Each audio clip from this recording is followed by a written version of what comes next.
So that being said, I'll call the meeting to order.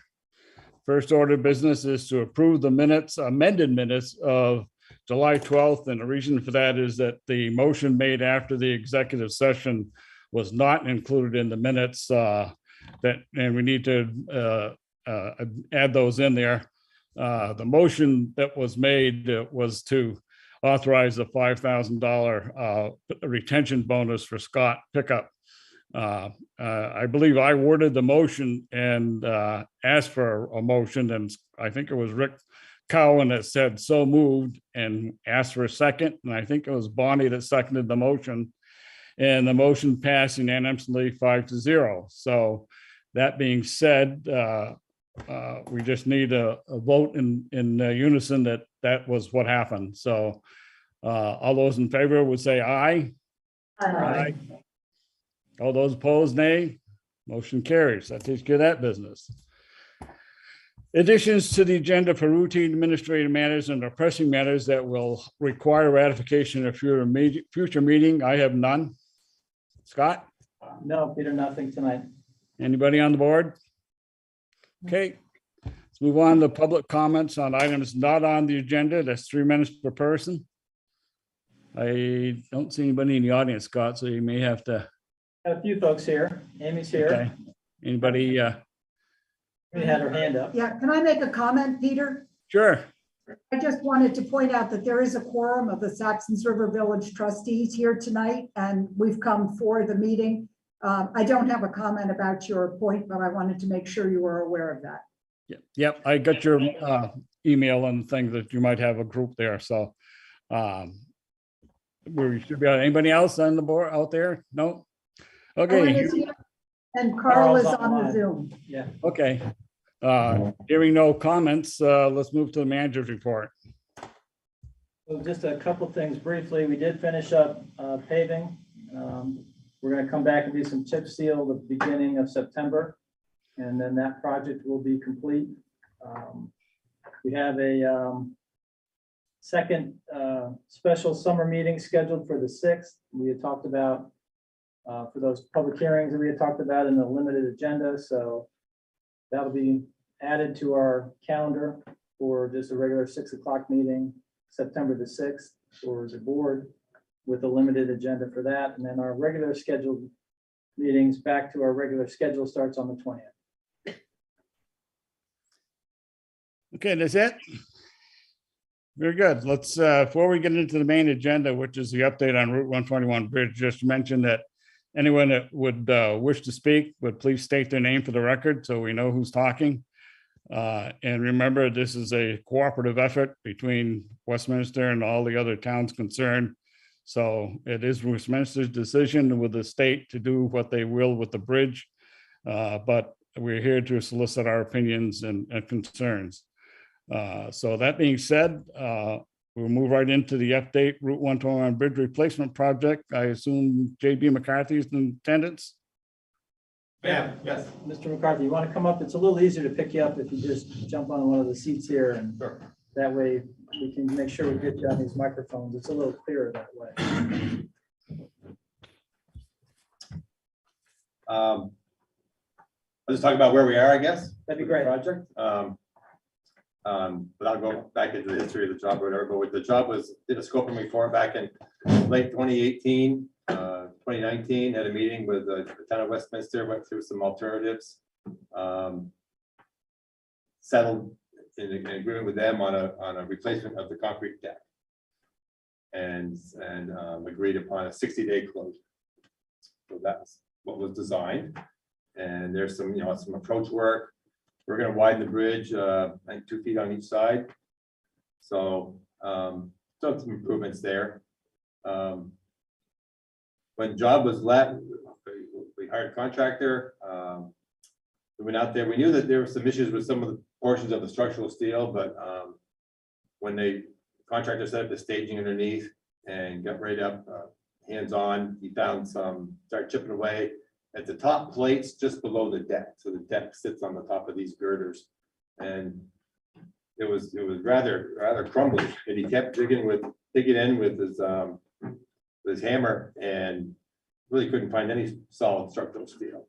So we called us and we came down, met with our construction people, poked around in a few places, took a core out above an area on the girder we thought would be in best condition from the outside, and 14-inch core right above the girder, and the material was just disintegrated.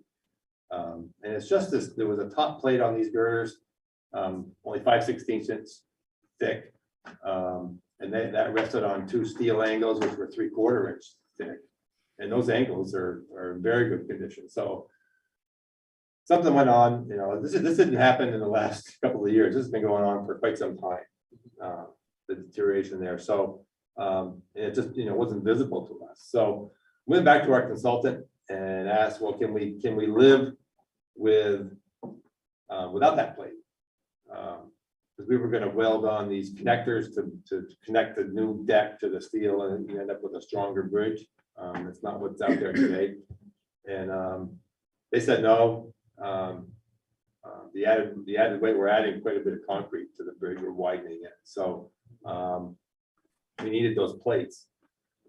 So we met with the contractor on the town on site back in end of June or early July, I guess, and talked about some options. And one was continue with the job, take the deck off. Remove this plate, and these girders. There's two main girders that hold up this bridge, referred to as a two girder system, and then there's framing in between. These girders were built. This bridge was built in 1940. It was riveted steel, so we had to take these plates off and put new plates on. We were going to have to remove 2,500 rivets. Removing a rivet is not an easy process. It's a time-consuming process. It can vary from 5 minutes to 30 minutes from the people who've done this. We do a lot of this on railroad bridges around the state. You don't want to damage the steel that's left besides this plate we're going to take off. So you want to keep, you don't want to retain the existing steel. So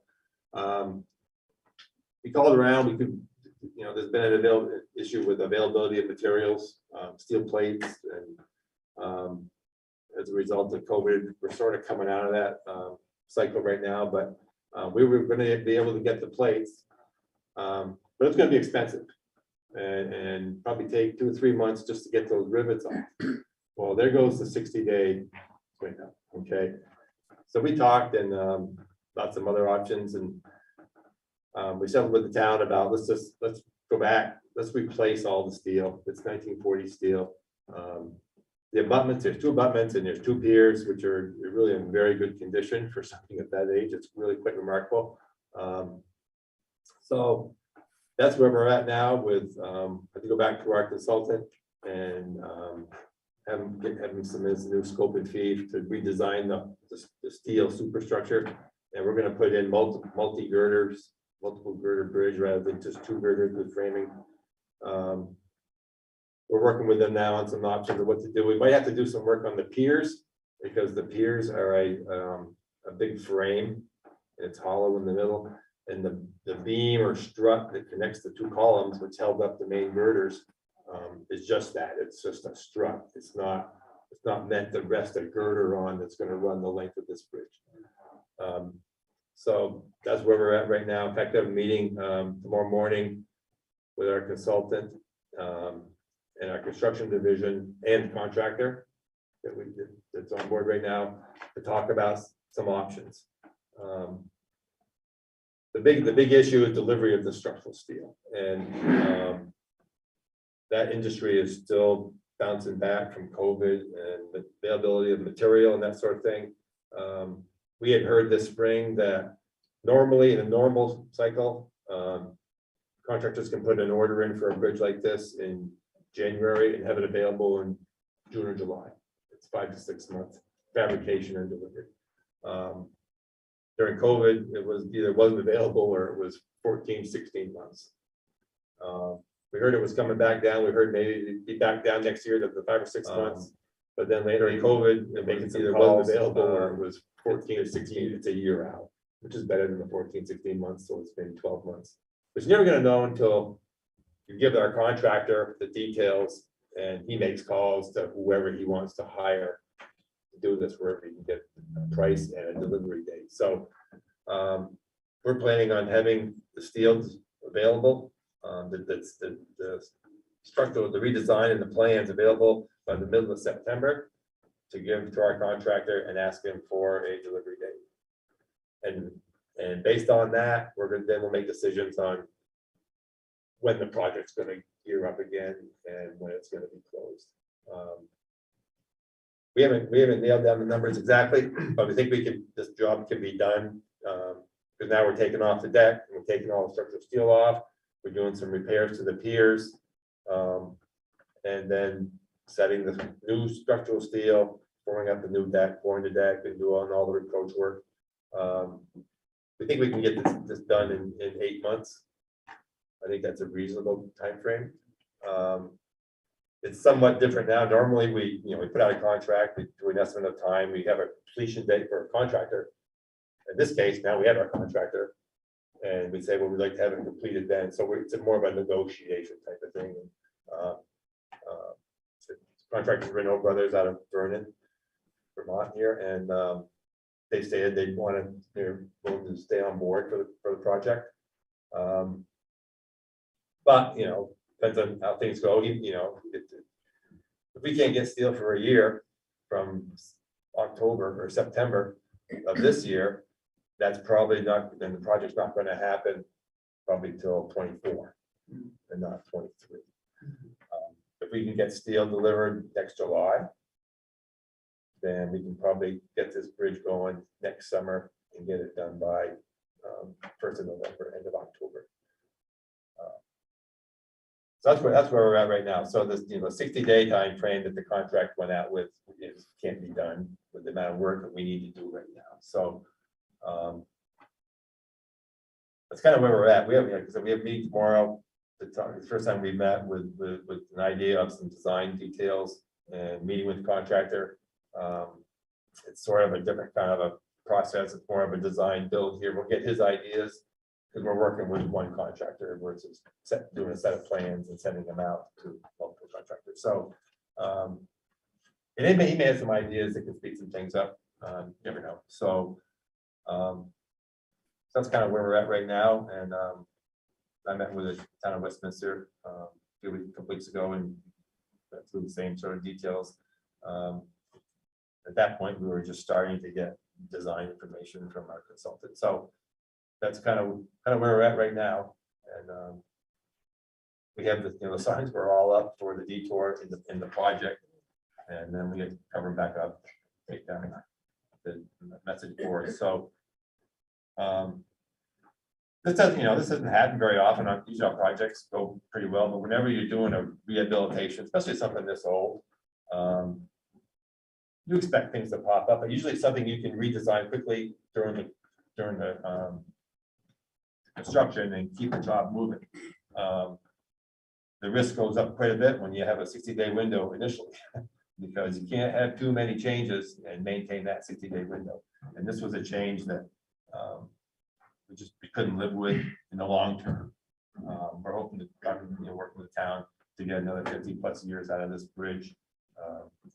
So you can't skip corners on the main supports of the deck. So we take a lot of decks off bridges, whether we're going to throw the bridge away or rehab it, and you don't see this very often. You don't see that part of the steel that's up against the deck just turns into nothing. So I'm involved in 2 other deck replacements this summer, one in Montpelier, and they're took the steel off, took the deck off, and the steel was fine. So it's just one of those things that comes up now and then. And ideally, we could have done much more investigation initially, we did plenty of cores on this bridge deck to determine if we could save the bridge deck and just kind of overlay it. But we found out that the town had already done a lot of patching on this deck. And it kept the steel underneath in really good shape. Some of the structural steel under this bridge is just like it's brand new, square edge corners. The town's kept it painted, which is why we thought we could get away with the rehabilitation in the first place. So, but just isn't going to work out that way. So that's kind of where we're at. Before we get started, make a statement or two. I was at that meeting in Westminster. JB, you sat right next to me there, and the question came up about the time frame. At that point, it was 12 to 18 months. And now we've heard tonight that you're going to knock it down to about 8 months. Do we think that's a reasonable time frame? Also, the fact of winter maintenance on a highway going out through Saxon River and emergency response was brought up at that meeting. A couple weeks ago, Andy Howarth, our highway engineer manager, said that the plowing is taken care of it. We go at it a different way. We don't go out through Gageville. It goes around the other direction, and they plow out, turn around, and go back around the other way. So the winter maintenance is not going to be an issue except for an emergency salting issue right in the village of Saxon River. So that's taken care of. The only thing I guess that would be left would be the demolition of the bridge time, what your plans are for that, if you can let us know that. I know at that meeting you mentioned something about March, I think, about to start demo of the bridge. So the detour would start somewhere around that time. And emergency response, I guess we got some time to play with that if the bridge isn't going to be demoed until March. So I'll let you go from there if you can throw out a couple of answers to that, and then people can grill you if they wish or whatever. So. I think this 12 to 18 month timeframe has been thrown around, and I think that initially came from our discussion when we first met down at the bridge when we found out about this problem. And I think the town of Westminster made a comment that the bridge, they'd be okay with the closing the bridge for that timeframe. It never came from us. Certainly don't need 18 months to do this project. But says we can do it. I think we can do it, and we'll work with our contractor. I think this job can be done in 8 months, and we would start it in the springtime or late winter, and not have it sit idle over a winter with nothing going on. So we're trying to minimize the disruption to traffic flow. So that's, all this, that's why we'd wait another year if we couldn't get the steel at an opportune time to build it in that summer season. So that's kind of where we're at right now. Now, at that meeting also, JB, the question was brought up about the contractor may, once he sees the new plans and the steel and everything else and the order time, that he may want to decide not to do the job. So what's the prognosis from there? Well, we're meeting with him tomorrow. I haven't spoken to him since the meeting that night. Yeah, we'll throw these things out and ask him again for his desire to stay with the job. If he does, fine. Hope he does. He's done a lot of good work for us over the years. If he decides to opt out, then we're going to have to go back and re-advertise the project, and we'll re-advertise it with obviously his updated plans, and probably this job doesn't have a slot in our advertising schedule right now, so sometimes they can move things around, but if we did that, it wouldn't be advertised till the end of this year at the best. And then, if we're still 12 months out for steel, it's just going to push it into 24, I think. I know there were some concerns came in about based on this discovery of the steel, is the bridge okay? And our bridge inspectors have been down there. We inspect this bridge every 2 years, and they've been down looking at it, and they're not concerned with having to post the bridge for a reduced load, anything like that. So the bridge that's out there will be fine for 2 more years. We're just trying to get our schedule to get it done, to get it out, get the work done. It's minimize the time frame. So. Okay, well, appreciate your comments there, and I'll just turn it over to any comments anyone in the room has to make. And Scott, I see Rick's hands up to start with, so let's start there. So, okay, I'll make sure I get you. Yeah. Peter, Jason Perry, Westminster Select Board Chair. Yeah, that's fine. Let's let Jason jump in there. A quick comment on that 12 to 18 month time frame. That was thrown around at the very beginning of this when we noticed that there was some problems there. I did mention that at our meeting, and if you look back through the meetings, I said, do not quote me on that number. It was just a totally worst case thrown around timeframe, so. Right. You know, and it could have been, I suppose, if we had got into it and found it when we already had it parked, so I just wanted to clarify that. Yeah, no, I did see that in the minutes and it wasn't quoted that you did say that you don't quote you on that. So, but I just wanted to get it out there. So we'd have a starting point now that's been changed. So we should be all on even footing now going forward. So now, Rick, I guess you had your hand up to start with, so go ahead. J.D. Rick Cowan, Rockingham Select Board, and I'm the liaison to the Bike and Pedestrian Committee. You and I correspond a little bit. Yep. And thanks for your correspondence. Can you describe the bike pedestrian plans for the new configuration? Well, there aren't any. I thought we were gonna have a wider bridge. Well, we are. With the bridge out there now, I think it's 2-foot shoulders, 10-foot lanes or 11-foot lanes, 10-foot lanes, 2-foot shoulders. And we're gonna go 11-foot lanes and 3-foot shoulders. So we're getting 2 feet on each side. And that's the minimum standard based on traffic, vehicles, to have that shy distance or whatever, a shoulder of 3 feet. So when the job went through scoping, we send out a survey to the town, to the owner, with a litany of questions. And there's a whole section there about bikes and pedestrians, and we basically didn't get any comments that there were any to worry about in this. When you get something like that, we go, okay, well, that opens up the rehab option a bit more, because we were limited how much we can widen this bridge. Yeah. Even with new steel now, the piers and abutments are only so wide, and we aren't gonna go and widen both sides on 4 substructures, and 2 of them in the river. So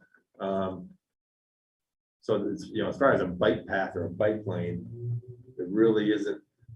If you're gonna do something like that, you're pretty much looking at a new bridge to accommodate that, I would say.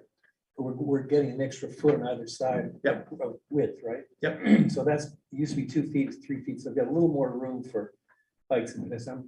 The previous town manager in Westminster filled out that survey. I don't know whether he talked to the select board or not, because there are a lot of people who, there's actually a bike path there, pedestrian path that's being planned through that area. Yeah. And I don't know whether he consulted anybody, but there is definitely bicyclists and pedestrians who do use that bridge, and so it's good that we'll have a little more room for safety. I guess that's as much as we can hope for. There was a town meeting, a select board meeting to discuss the alternatives in the scoping report. I wasn't involved in the job at that point, so we have a separate scoping section, but I don't know if public comment came out of that meeting for, Yeah. That was before both of our time, but I'm reasonably confident that there was public opinion on all that and all open meetings. Yeah. I don't think he would have done that on his own. Yep. Toby gave me a different take on that, but whatever, she's not on the board anymore, so. Okay, who's next? I think Wade's got his hand in the back. Wade Mishra, Bellows Falls resident. I'm just curious, the 8-month projected time frame, that does include the demolition time in that 8 months? yes, Okay. Yep. I didn't know if it was 8 months, just if that was separate. that would be Start to the finish. period of closure. We would be shut down. Contractor would head in and we had quite a bit of work still in the previous version. Sure. And that was gonna be done in 60 days. So I was using some of his timeframes for that. We'll get into discussions with him, but he was really gearing up for that. That was a lot of work to be done in 60 days. And our design consultant looked at the schedule and he kind of confirmed before we put it out to bid that, it could be done, could have been done, but it was gonna be really tight. And, I think Renault was gearing up with a lot of staff. And, the way the construction industry is and hanging on to people and it's a juggling act out there right now, so. Dave, I had a question for you. We got some additional funds from our most recent bridge submission on our depot bridge for construction. And I know that the town of Westminster was concerned about their increasing costs. Were they eligible for the same program that we received for the Depot Bridge? I'm not sure. Because we did not have to pay a local share, even though it was a town-owned bridge, and we only have to pay for the right-of-way and design costs, which is gonna save us a substantial amount of money on Yeah. this bridge replacement. And I had not read anything at all about the town being able to access that money, Yeah. and I was curious as to how they might be able to get themselves into that list, because Is this obviously just one that just came out? You were just notified? within we the got a last few letter months? maybe 3 months ago. Yeah. Yeah, I wish I could tell you how that list was developed, the towns around the state that, there were, a handful of projects that are currently under design, that received 100% construction money. Right. And then there was, the focus was on getting some money to towns that have covered bridges and steel truss bridges that were coming up for projects. To get them 100% money. I don't know how, or whether it was the legislature or who picked these, it was select these towns that were selected for the 100% money, so. I don't know. okay, I do know that pretty much any jobs that were already advertised and awarded didn't get any money, so. right, we're That's still where not this 100% design. In fact, we have another Yeah. presentation in September. And I think after that, we're going out to bid on ours, so. we're 3 close. months ago, this bridge would have been awarded and designed and everything, I would assume. Yeah. In that timeframe, so Yeah. it probably wouldn't have. Yeah. Fallen into that. Right. It might be worth looking into, though, if you're doing that significant of a redesign, maybe you're eligible. It's a lot of Oh, money, sure. Yeah. right? I mean. it was I think.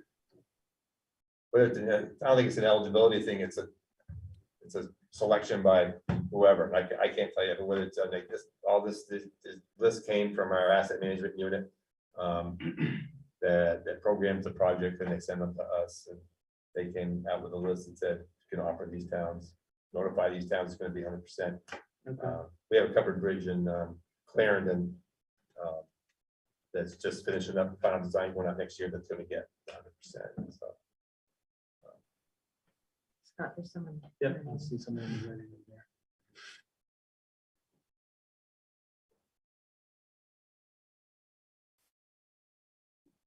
I guess, JB, the other key question, so if your contractor meeting doesn't go well, he opts out, then your schedule goes completely off into the future, basically. At that Well, point. Yeah, I would say then it's probably going to be 2024 at the earliest. It won't be 2023 because we'll have to put, we have some redesign to do anyway. Right. And then we have to advertise it. It's, it's about a 3-month process to get it out the door through the agency. So that, so at the earliest it would be advertised next year sometime, but we want to get it out as soon as we could so that the new contractor could get the steel order in and get the job going. Earliest years, so. At this point, JB, there's no arrangement being made for a temporary bridge, correct? That's off the table at this point, as I understand it.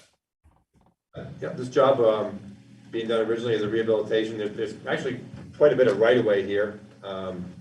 So we didn't need any right of way. There's a utility line on the south side, it doesn't need adjustment. There's archaeology and environmental issues. There's the old abutment for the bridge that was, covered bridge that was here previous to this bridge. So there's environmental issues, and if we were gonna do a temporary bridge, we would end the contract. We'd go back to design, and go back to what we call preliminary plans, and lay out a temporary bridge, show all those construction limits, go get permits, maybe right away, or if it's going to be on the south side, maybe move a utility line. That will add years to this. So we try to stay on alignment with these.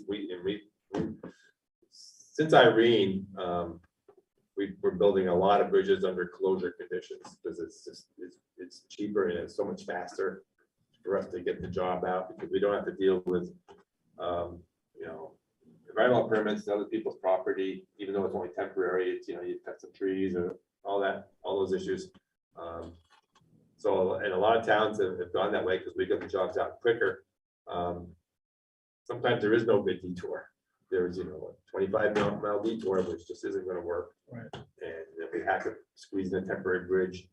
The traffic, I can't remember the traffic on this bridge. I think it was borderline, maybe a bit high for doing half at a time, phase construction, maintaining one lane of traffic each way. The trouble with this bridge, it's just two main girders and not multiple girders, so you can't cut the bridge in the middle unless you do some other structural work to put a carrying beam down the middle. And that gets so messy. If you end up doing a redesign, is there a possibility, since you're gonna look at 2 3-foot lanes, to do 1 4-foot shared lane and 1 2-foot lane and still keep your travel lane widths? This, Just from a bike and pedestrian standpoint? the standard for that, what we ended up with is for the traffic. So Right. we can't, Right, I'm you know, saying with the keep money, your we lane can't width. shift it over and have a 2-foot shoulder on one side. That's. And we have to abide by, you know, using 80% federal funds here, so we have to abide by federal standards to a certain extent for the traffic and the speed, which that's what dictates the shoulder, the lane width and the shoulder width. And so any kind of shifting one way is gonna, you're not gonna have that minimum clearance that you need on one side, even though you would end up with a bike lane on the other. And I think the bike lane is a 4-foot. Yeah, 4-foot shared, you can get away Bike with, lane. right? So, 'Cause you got 2 foot now, right? Yeah. And you're going to 3, so. Hey, I was gonna say, if the substructures were a bit wider, there could be a possibility. We can, that with new steel, we can widen them out. We're still building 4-foot overhangs of our concrete deck over the outside beam, so which is about as far as we like to go. I mean, otherwise you're gonna have to get a thicker deck to span that cantilevered overhang. So, but with those existing piers and substructures, there's not much we can do here. And to rebuild those, then you're into a brand new bridge. So, and that changes the town percentage. Rehab versus doing this type of thing. So. Jamie, one question, is this going to be a made bridge that's already pre-poured concrete, or are you going to pour it on site? You know, We're gonna pour it on site. You know, and typically the way these are done is the contractor come in and he put up timber formwork underneath and pour the full depth concrete deck. We'll give him the option of using some precast concrete panels that are like 3 inches thick. Then we pour the remainder of the deck to get an 8 or 9 inch deck. And if we have more time, he can probably get those fabricated, and it's quicker. It's quicker for him to get that because he doesn't have to strip any forms when he's done. So, but we're going to talk to him about that. But there's a lead time for those items too. Sometimes it's more expensive. And if he's got staff, he's got carpenters, they can build those for him. So. okay, does anyone else have any questions for JB? Seeing and hearing none, I guess we'll let you off the hook. And thank you for coming in. So it's not Also, really, pardon? it's not really a question, Peter, but just a comment. Thank you for walking us through the temporary bridge. I think the concerns in Saxon's River, and I'm sure west of us, are around school buses, emergency vehicles, the aforementioned snow plowing, and understanding the scope of this project and the fact that you've really gone through all the alternatives makes it much easier to explain to our constituents. Bellows Falls is a critical part of an awful lot of lives in those towns. So. We don't typically, when we work on a locally owned bridge, we don't typically have a regional meeting. This was, 121 here was a real state highway, and this was the state's bridge. We've been a little different story. We had a regional meeting, and maybe that's not the right process we should be following. When you have a situation like this with Bellows Falls and those other towns. On the fact that the bridge is in Westminster. Well, you got everybody keying in on spending their money, so.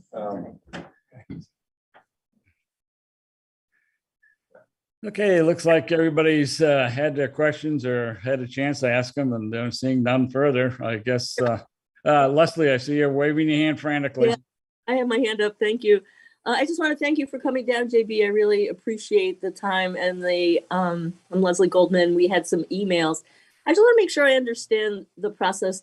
You're meeting with the contractor tomorrow, and I'm assuming he's a he, might decide not to do it, not that he doesn't want to take this job on. Is that right? Did I understand that correctly? And if that is so, what happens after that?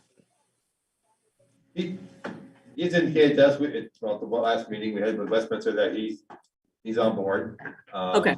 We haven't shown him anything, like, what am I gonna build? So tomorrow we're gonna kind of show him, we don't have it done yet, but we're giving an idea. He knows bridges, he's built bridges, so I don't anticipate him walking away tomorrow. Okay. I just wasn't. But I don't know, I mean, he may have his eyes on other jobs he wants to build in the next couple of years, or he wants to bid on. There's a lot of staffing issues. That was his concern, and he mentioned at the Westminster meeting that it's hard to keep people and do that type of work, and especially if there's a lull, and they don't have a job, but I get, you tell them, well, I have a job coming up in 8 months. Call me, and maybe they won't be, I don't know. Okay, so what I'm hearing is you're expecting him to stay on the project, and if he decides not to, then you'll put it out to bid again. Is that what's going to happen? I think so. Yeah, that's what will happen. Yeah. Okay, thank you. Okay, anyone else? All right, well, again, JB, thank you for coming down and getting us situated where we want to be or not want to be. And some questions were answered, and I'd like to thank Jason and Chuck Lawrence for coming in from Westminster. Let them know we're trying to work this out, and no ill feelings or anything of that sort. So it's job that's got to be done, and it's got to be done, I guess. So can I ask another question, Peter? I'm sorry to be a pain. Leslie Goldman again. I'm just wondering what the communication processes are between you and Rockingham. So are you in contact with Scott Pickup about this process, just so we understand in our town what we need to step up for? How is that going to work? So if your project's going forward, just so that we can keep the community informed or involved, I suppose we can work with Ally in Westminster, we can work with you guys directly.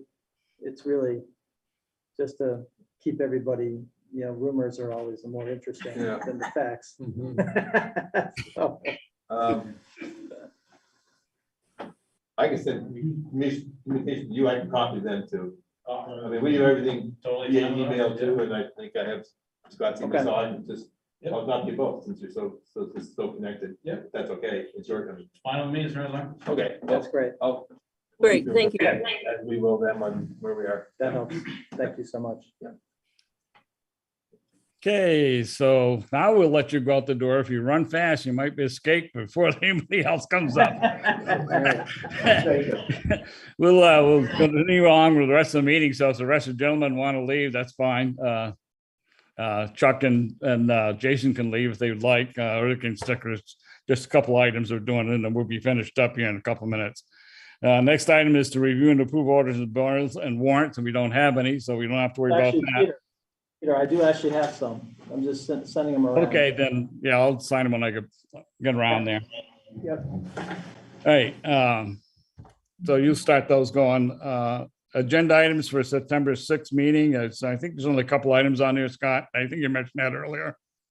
And we have the two public hearings, one for the boiler for Gross and the other one for our train station. We'll have an item on potentially to award the contract for the work at Croma. Those bids are due back. That'll be a contingent award because it's going to be greater than the current grant amount. So they're going to have to go back, try to find federal funds depending upon how our bids come in. So we'll talk about that a little bit more on the meeting of the 6th. Okay, joint board meeting on the 27th. Bonnie's got a question, Peter.